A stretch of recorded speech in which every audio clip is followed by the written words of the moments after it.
Welcome back to my channel. আমি শুভ্রা আবার তোমাদের সামনে এসে হাজির হলাম নতুন দিনের নতুন একটা ছোট্ট ভিডিও নিয়ে। তা আশা করি তোমরা সবাই ভালো আছো। আমি একরকম আছি। আর এখন বাজে সন্ধ্যা 6টা। একটা কথা বলি, সেটা হচ্ছে আমার বাবার কথা। বাবা এখনও পর্যন্ত আমাকে বলে যে কোনো মানুষের তুমি চোখের জলের কারণ হবে না।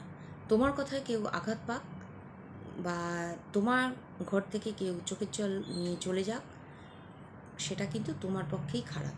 অতএব কাউকে এমন কোনো কথা বলো না যে মনে আঘাত পায়। যেমন তোমাকেও কেউ খারাপ কথা বলে তোমার যেমন আঘাত লাগে, অন্য মানুষ লাগে। যদি অন্য কেউ তোমাকে খারাপ কথা বলে থাকে, সেটা তার প্রতিউত্তর তুমি করবে না কোনোদিন।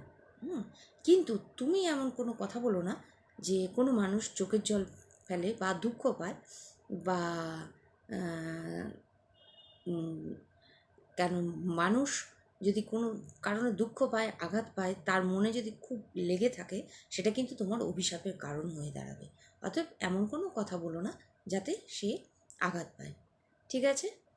আজ কথাগুলো যদি ভালো লাগে, এই কথাগুলো, তাহলে কমেন্ট বক্সে জানিও। টাটা, তোমরা ভালো থাকো, আমার শুভেচ্ছা রইল। এখানেই শেষ করছি ভিডিওটা।